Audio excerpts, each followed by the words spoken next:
My boyfriend's mother tried to kick me out of my apartment building during my grandmother's funeral. She didn't know I owned the entire property. The rain felt appropriate as they lowered my grandmother's casket into the ground. I stood there, my black dress soaked through, but I couldn't feel the cold. I couldn't feel anything except the gaping hole in my chest where my heart used to be. Emily, we should go, Mark whispered, his hand on my lower back. I nodded, numb. The funeral director handed me a single white rose, which I dropped onto the polished wood. Correction, Gran, my last living relative, the woman who raised me after my parents died in that car accident when I was 9. Mark guided me to his car, opening the passenger door. I need to swing by the building first. Mrs. Jenkins called about a leak in her ceiling. Today, I asked, my voice hollow. I promised I'd handle the maintenance while you were at the service, remember? His voice was gentle. You shouldn't have to worry about landlord duties today. 3 months of living together, and he still didn't understand that the 6-unit apartment building wasn't just property to me. It was Gran's legacy, it was home. I'll wait in the car, I said, staring out the window as raindrops traced patterns down the glass. When we arrived, I changed my mind. I needed to feel close to Gran, and the building she'd lovingly maintained for decades was the closest thing I had left. As I walked through the front door, I heard raised voices from the second floor. This hallway carpet is simply dreadful. It will need to be replaced immediately. A woman's crisp, unfamiliar voice echoed down the stairwell. But Miss Patricia, I can't afford an increase. I'm on a fixed income, Mrs. Fung Crabe. Jenkins' wavering voice was cut off. Well, that's hardly my concern, is it? Mark needs to run this place properly. I froze. Patricia, Mark's mother. What was she doing here, and why was she talking about rent increases? I rushed up the stairs to find Patricia standing over Mrs. Jenkins, who looked close to tears. When Patricia saw me, her perfectly lipsticked mouth curved into a smile that never reached her eyes. Oh, you must be Emily. I've decided to surprise Mark by helping him take over this but charming little building. Me bees with clearing out that spare bedroom of yours for his office. All those old things need to go anyway, my grandmother's things, her memories. On the day of her funeral, dunyu di jang diashu dunyu, I stood there, funeral clothes still damp from the rain, staring at this woman I'd only met twice before. Each time she'd made it abundantly clear that she thought I wasn't good enough for her precious son. What are you talking about? My voice was quiet but steady. Patricia gave an exaggerated sigh, speaking slowly as if to a child. Mark told me this place belonged to your family. Now that you two are living together, he'll need to establish himself as the property manager. These rents are absurdly low for this neighborhood. It's just poor business. She glanced at my puffy red gem-rimmed eyes and added, and frankly, your apartment is much too large for one person. The second bedroom where you keep all those old things would make a perfect office for Mark's remote work. Something inside me snapped. All the grief I'd been drowning in suddenly crystallized into razor-sharp anger. Patricia, I said through clenched teeth. I buried my grandmother today. This is not the time. She actually rolled her eyes. This is exactly the time. You need to be practical. Mark needs to establish himself. His name should be on everything. That's when Mark appeared at the top of the stairs, horror dawning on his face as he realized what was happening. Mom, what are you doing here? I thought you were in Boston until next week. I decided to surprise you. I'm helping you take charge of this investment opportunity. She beamed proudly. I turned to Mark, searching his face. Did he put her up to this? Had they discussed taking over behind my back? Before he could respond, I turned back to Patricia. Mark isn't going to be managing anything. This building doesn't belong to my family.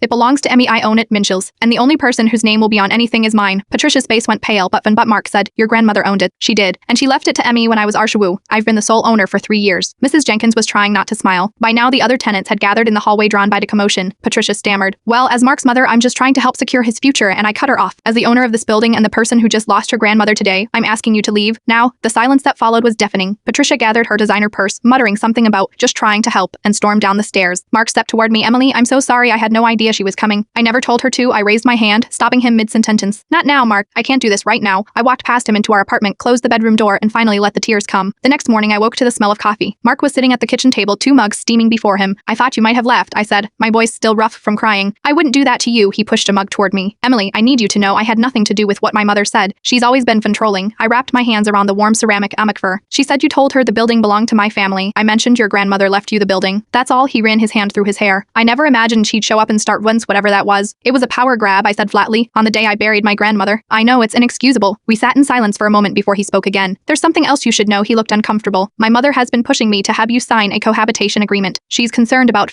asset protection. I stared at him. Asset protection? You mean protecting your assets from me, the nurse who makes a quarter of what you do? He winced. I told her it was ridiculous. I trust you completely, but she doesn't know you like I do. I took a long sip of coffee. Mark, why didn't you tell her I own the building? Why let her believe it belonged to my family generally? He hesitated. I wasn't thinking. It didn't seem important at the time. Something about his answer felt off. Were you embarrassed that your girlfriend owns property outright while you're still paying off law school debt? What? No, of course not. But the flush creeping up his neck told a different story. I need some time to process everything, I said, standing up. I'm going to Mrs. Polwim Jenkins' apartment to check on that leak you mentioned. Mrs. Therenchias. Jenkins welcomed me with a warm hug. At Tishabad, she'd been living in the building since before I was born. Don't you worry about yesterday, dear. That woman was absolutely dreadful. I smiled weakly. I'm sorry you had to deal with her. Nonsense. Now about that leak. It's just a small drip under the sink, nothing urgent. As she made us tea, she asked casually, how long have you and Mark been together? About a year, living together for 3 months. She nodded thoughtfully. And does he know about the trust? I froze with the teacup halfway to my lips. What trust? Mrs. Jenkins paled. Oh dear, I thought well, your grandmother and I were friends for 40 years. She mentioned setting up the building in a trust with specific conditions. My head spun. What trust? Gran had simply left me the building in her will. At least that's what I thought, Mrs. Jenkins. What conditions? She looked uncomfortable. It's not my place to say. You should speak with Stanley Winters. He was your grandmother's attorney. Stanley Winters office was exactly what you'd expect from an attorney who'd been practicing for 50 years. Dark wood, leather chairs, and the smell of old books. Emily, my dear, I was going to call you next week. I'm so sorry about Margaret. She was a remarkable woman. Thank you, Mr. Winters. I'm here because I just learned there might be some conditions to my inheritance. He nodded gravely. Yes, I'm surprised Margaret didn't discuss this with you directly. He pulled out a thick folder. The building is indeed yours, but it's held in a trust with specific requirements. First, the rents cannot be raised beyond cost, gadavganaving adjustments for any current tenant. Second, if any unit becomes vacant, preference must be given to seniors on fixed incomes or essential workers, teachers, nurses, first responders. I smiled through tears that sounded exactly like Gran. There's one more condition. He looked uncomfortable. If you marry, your spouse cannot be added to the property deed, unless they sign a binding agreement to maintain these conditions in perpetuity. I sat back stunned. She was protecting the building from potential partners who might not share her values. Precisely, he hesitated. There's a letter she left for you as well. He handed me an envelope with my name written in Gran's elegant script. I tucked it into my purse, not ready to read it yet. When I returned home, Mark was on the phone, his voice hushed. Yes, mother, I understand your concerns, but he stopped when he saw me. I have to go, I'll call you later. I set my purse down carefully. Your mother again, he sighed. She's still upset about yesterday? Zees, she was just trying to help by trying to take over my property and evict my tenants. She didn't understand the situation. He reached for my hand. Emily, we need to talk about the future, about this building, about us. I just learned something interesting today. I kept my voice neutral. The building is in a trust with specific conditions, one being that if I marry, my spouse can't be added to the deed unless they agree to maintain affordable housing for seniors and essential workers. His expression shifted subtly. That seems restrictive, predating vulnerable people, but financially, it limits what we could do with the property. This neighborhood is gentrifying rapidly. In 5 years, you could triple your income if I kicked out elderly tenants on fixed incomes. I interrupted. Is that what you want? He backpedaled. Of course not. I'm just saying we should have options.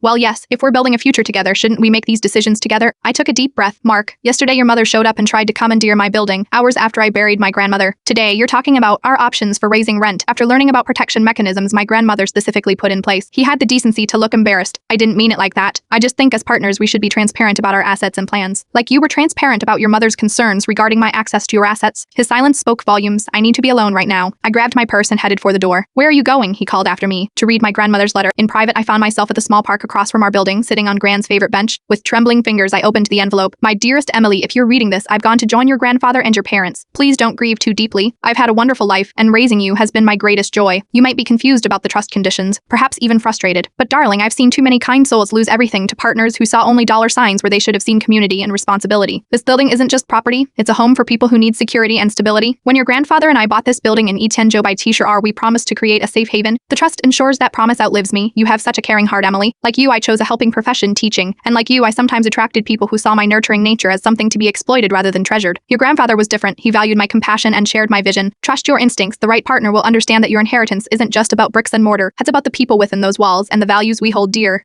All my love grand tears streamed down my face. It was as if she had seen the future, had known exactly what I would face. When I returned to the apartment, Mark was pacing anxiously. Emily, I've been thinking I reacted poorly. Of course, your grandmother's wishes should be respected. I set the letter on the kitchen counter. Mark, do you respect what I do for a living? He looked surprised. What? Of course I do. Your mother doesn't. She's made that abundantly clear. She thinks I'm beneath you because I'm just a nurse while you're a lawyer. That's her issue, not mine. Is it? Because when she showed up to take over my property, you didn't immediately shut it down. When I mentioned the trust conditions, your first thought was about potential profit, not the people who would be affected. He ran his hand through his hair. You're making me sound like some kind of villain. I care about those tenants too, but they're not your priority, are they? My priority is us, our future. I looked around the apartment at the photos of Gran and me, at the handmade quilt over the sofa, at the small collection of vintage medicine bottles I'd inherited from my parents. This was my history, my identity. I think we need some time apart, I said quietly. I need to figure out whether our priorities actually align. His face fell. You're breaking up with me? I'm asking for space. Your mother made me realize that I never really knew how you saw me, as an equal partner, or as someone who needed your guidance and management. That's not fair. Maybe not. But it's how I feel. The next few days were tense. Mark slept on the couch and we moved around each other like ghosts. On the third day, I came home from my shift at the hospital to find him packing a suitcase. I'm going to stay with Jay for a while, he said, referring to his college roommate who lived downtown. Give you the space you asked for? I nodded, relieved and heartbroken at the same time. For what it's worth, he added. I called my mother and told her she needs to apologize to you. What she did was completely out of line. Thank you. He zipped up his suitcase. I do love you, Emily. I know I love you too. That's what makes this so hard. After he left, I wandered through the apartment, feeling both empty and strangely free. I went into the second bedroom, the one Patricia had wanted to turn into Mark's office, and looked at my grandmother's belongings. 16 albums, handwritten recipe cards, her collection of vintage buttons. Each item told a story, represented a memory. I picked up a framed photo of Gran on her wedding day, radiant beside my grandfather. They'd been partners in every sense, supporting each other's dreams, sharing the same values and he. That's when I knew what I needed to do. 1 week later, I invited Mark to meet me at a coffee shop near the hospital. He looked tired but hopeful. I've missed you, he said as he sat down. I've missed you too, but this time apart has helped me clarify what I need. He nodded. I'm listening. I need a partner who sees my career as a calling, not just a job, who understands that the building isn't just an asset, but a community I'm responsible for, who accepts that my grandmother's legacy is non-negotiable. He reached for my hand. I can be that person, Emily. I gently withdrew my hand. Mark, when your mother showed up, it revealed something important. You may not share her overt snobbery, but you've never really challenged it either. And when you learn learned about the trust conditions, your first thought was about potential profits, not the people affected. That's not fair. I was just thinking out loud. I know, and that's the problem. Our instincts are different. When I think about that building, I think about Mrs. Jenkins, who bakes cookies for everyone at Christmas. About Mr. Star Ramirez, who helps the other tenants with odd jobs even though he's battling cancer. About the Rodriguez family, whose daughter just got accepted to college, the first in their family. He was silent for a long moment. So that's it. We're over because I don't share your exact outlook? No, we're over because I need someone who naturally shares my values, not someone who has to work at understanding them. I took a deep breath. You're not a bad person, Mark, but I don't think I'm the right partner for you either. 6 months later, I was overseeing renovations to the building's common areas when a familiar figure appeared at the doorway. Patricia, I said, surprised. Mark's not here. I know. She looked different, less polished, more human somehow. I came to see you. I folded my arms, wary. Why? To apologize properly. What I did that day was unforgivable, black given the circumstances. She took a deep breath. Mark finally made me understand how inappropriate my behavior was. He said, you taught him some important lessons about respect and boundaries. I wasn't sure what to say. He's dating someone new, she continued. A public defender. I'm trying to be more supportive this time. That's good, I said carefully. Anyway, I wanted to give you this. She handed me a check. It's a donation to your building's maintenance fund. Mark mentioned you were updating the accessibility features for the elderly tenants. I stared at the check, then back at her. Thank you. That's unexpectedly generous. She gave a small smile. Your grandmother created something special here. It took me too long to see that after she left. I stood in the lobby thinking about how lives intersect and diverge, how conflict can sometimes lead to unexpected growth. I tucked the check into my pocket and headed up to Mrs. Jenkins' apartment, where a small group of tenants had gathered for our monthly community dinner. As I entered the warmth of her cozy living room filled with laughter and the smell of home cooking, I felt my grandmother's presence. This was her true legacy, not just the building itself, but the community within it. And now it was mine to protect and nurture. I had lost a relationship, but in the process I had found something equally valuable, the courage to honor my own values, even when it meant standing alone. Emily dear, come try this lasagna, Mrs. Jenkins called. I wasn't alone, though. Not really. I was exactly where I belonged.